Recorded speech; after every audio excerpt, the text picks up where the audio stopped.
of your ticket, the Better Business Bureau says you can always check with the venue. For the I-Team, I'm Xavier Hershey. Tonight is learning new details about a police chase that ended in a crash in Riverside today.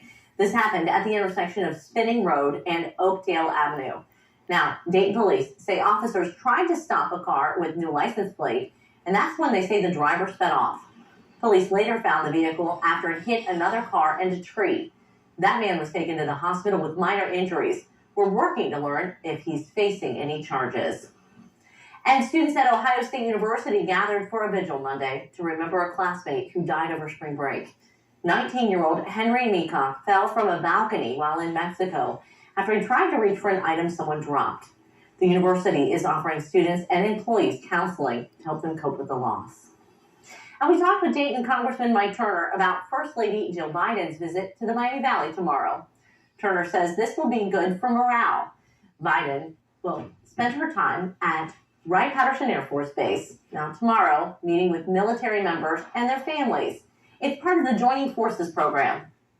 It really illustrates the importance of Wright-Patterson, all the men and women who work there, their critical contribution to the mission of the Air Force and for our national security. Currently, Congressman Turner serves as the chairman of the House Permanent Select Committee of Intelligence and has been a longtime advocate for Wright-Patterson Air Force Base. Well, we could see some baby eagles flying around our area soon. We stopped by Carillon Historical Park to speak with its bald eagle expert about eggs that could hatch any day now. Jim Weller told us it's unclear how many are actually in the nest, but we know they're definitely up there. We can tell by what's happening with the adults, what's actually happening in the nest. When she gets up out of that nest and flies off and he immediately drops down in the nest, the only reason the male would do that would be take his turn incubating the egg. Now, in the next couple of days, Mueller said he will be watching the parents very closely to try and determine how many eggs have hatched. And now, your Storm Center 7 forecast with Chief Meteorologist McCall Vrydaghs. An exciting time in the Miami Valley, McCall. Yes, it is. It's always really neat when Jim Weller gives us that update. Do we see 1, 2, maybe 3 heads popping up out of the nest? So we'll just have to wait and see to find out how many little eaglets are in that nest. Now, the weather, it's cooperative for those little eaglets to hatch, should I say. We did have some showers that came through earlier this evening, but since then, we have dried out as expected.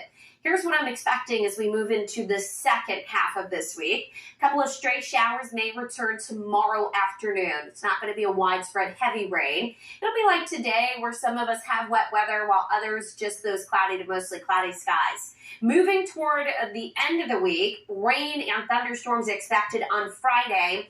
I'm watching that closely because there is a low-end risk that a couple of storms may become strong, perhaps severe. Tomorrow we'll get more information and so on and so forth. So keep coming back for updates, especially for Friday's forecast. What I do know is that Saturday is going to be a windy day, very much like we had last weekend, where winds may gust close to 40, maybe even a 50-plus mile-an-hour gust will be possible. Here's a look at live Doppler 7 radar. Right now, we are dry. Temperatures are chilly. We are falling back through those 30s and continuing to drop. Here's a look outside right now. You can see in Troy that we do have still a little bit of some wet streets left over from earlier today, but we're going to be looking at improving conditions as we head into the rest of the night. Now, those temperatures, as I mentioned, are sitting in the 30s. We're at 36 degrees right now in Richmond. We are at 35 in Beaver Creek, 32 already down in Troy. Now, as we move into tomorrow morning, make sure you have that heavy jacket. We're going to be looking at those temperatures down close to freezing to start the day, and then moving into the afternoon, a bit better, a little relief there as we climb to about 53 degrees, which, by the way, is still below normal, but we're going to take it there. Clouds will move in, as does that chance for a few showers. Here's Futurecast at 7 a.m. tomorrow. We'll have a little sunshine. After lunchtime, we get a couple of those showers coming in, a quick little line, and then it's out of here and skies clear back out tomorrow night.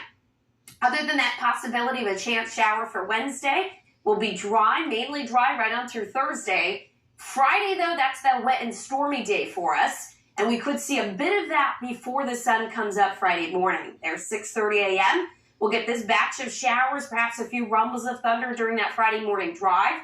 A little break here, and that's going to lead to that deterministic value or factor for the threat for some thunderstorms to come in heading into Friday afternoon. That's going to pull away, and then Saturday we'll see the rain ending, but the winds, they go right up. Gusty up close to 50 miles an hour. Sunday's a nice day for you. Warm Monday, Tuesday, but it looks like we'll be dealing with some wet weather.